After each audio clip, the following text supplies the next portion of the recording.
bonjour, bonjour. Bonjour tout le monde.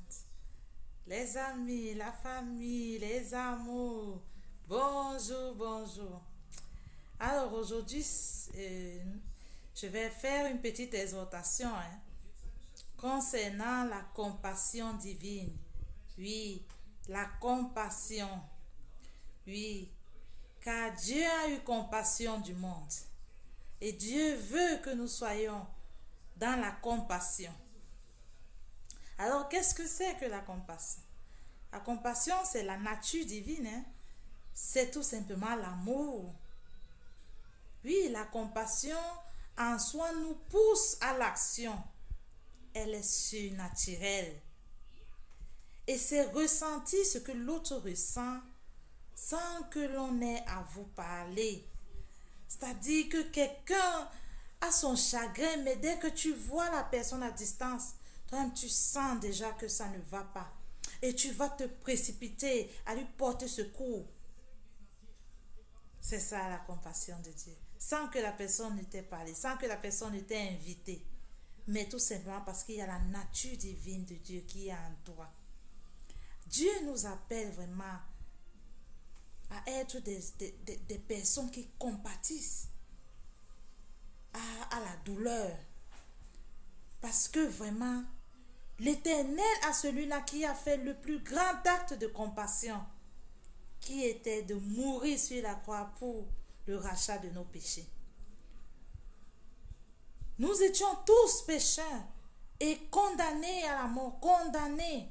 Vraiment, nous étions condamnés. Le Seigneur n'a pas demandé notre avis parce qu'il est un Dieu compatissant.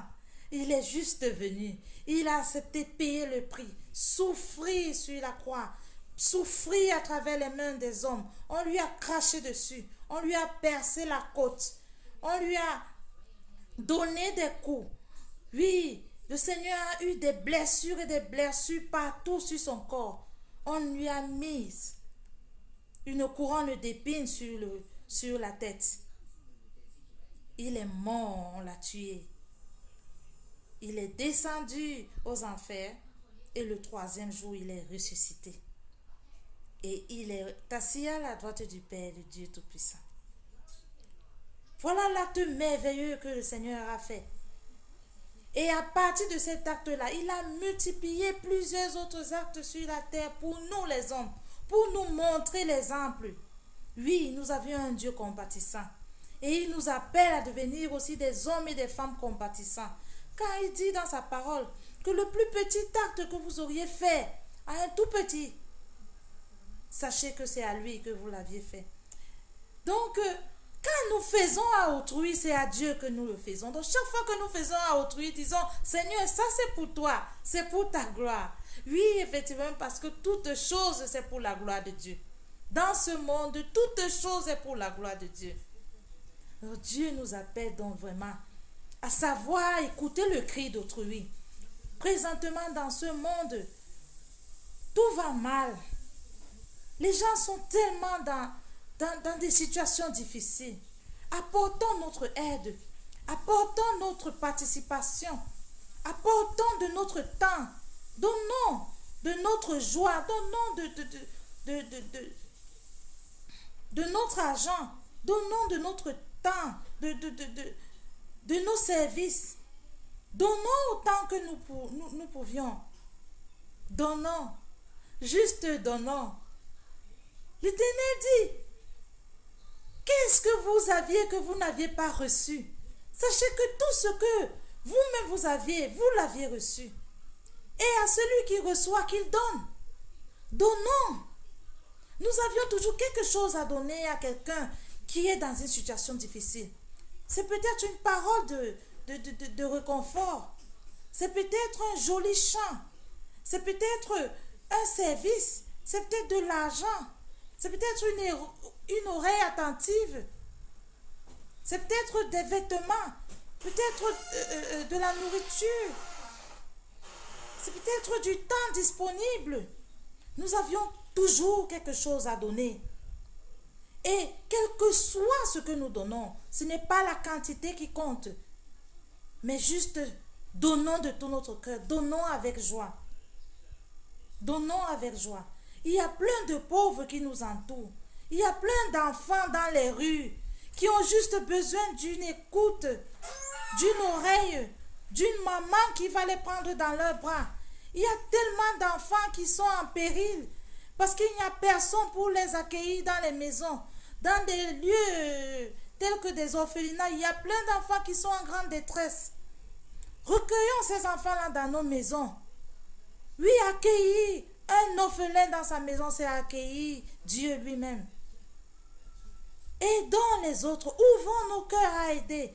Car oui, l'Éternel nous dit que c'est en cela que tous verront que vous êtes mes disciples.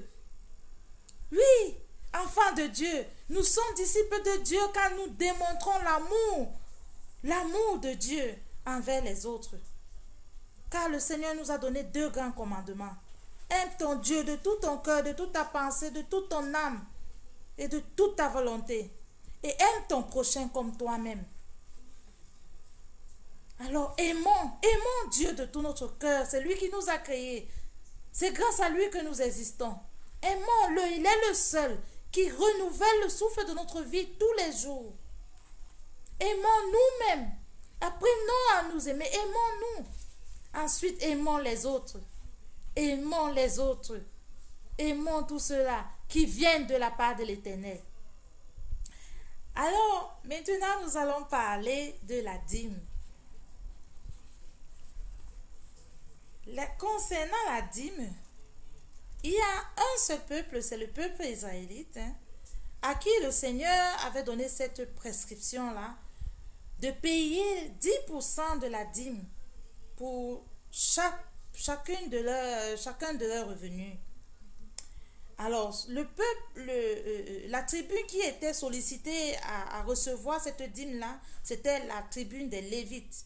Oui, tout simplement, pourquoi? Parce que ils travaillaient, donc ils s'occupaient de la tente d'assignation, donc du temple, la tente d'assignation et du temple.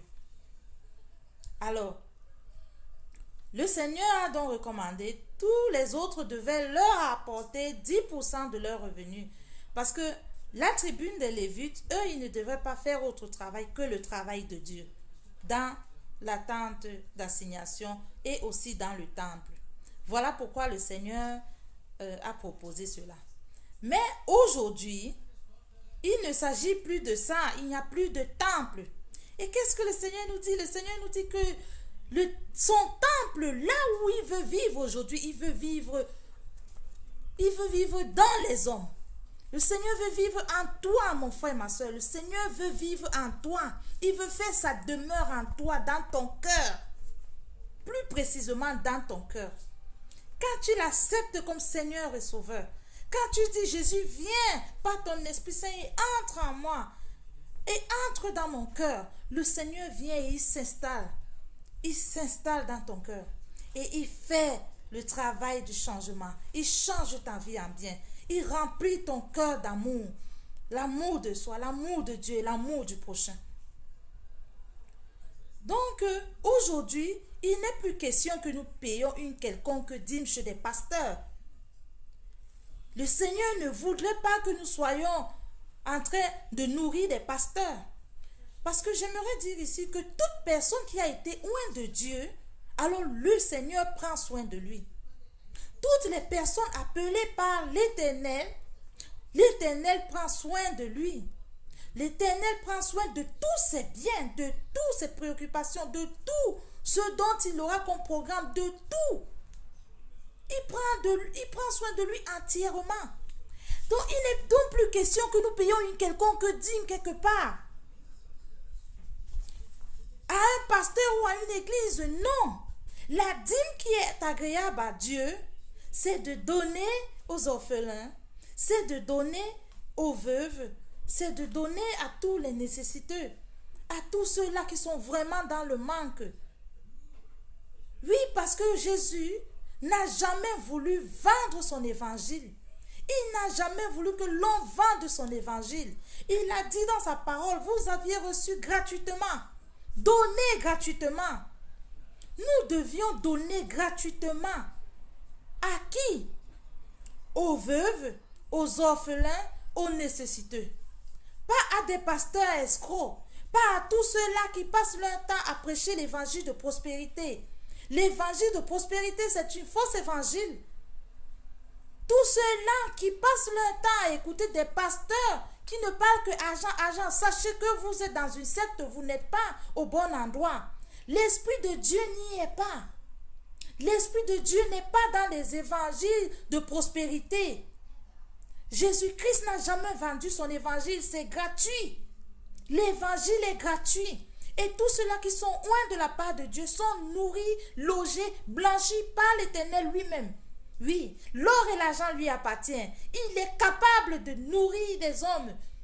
Et il le fait pour tous ceux-là qui sont vrais, pour tous ceux-là qui prêchent son évangile dans la vérité et dans la sincérité. L'Éternel prend soin d'eux. Donc sachez que la dîme qui est agréable à Dieu, c'est de donner à son voisin, à ses amis, à son prochain. C'est de donner à tous ceux-là qui sont vraiment dans le besoin. C'est de visiter les orphelins, c'est de visiter les prisonniers. C'est d'apporter la parole de Dieu aussi jusqu'en prison. C'est d'apporter à manger et à boire, les vêtements et tout ce dont ces prisonniers ont besoin. C'est de visiter les hôpitaux, d'apporter tous les soins nécessaires que l'on peut apporter. C'est de visiter les veuves. C'est de visiter tous ceux-là qui sont abandonnés. Tous ceux-là qui sont effacés. Tous ceux-là qui n'ont plus de voix. Il y a tellement de personnes dans le besoin.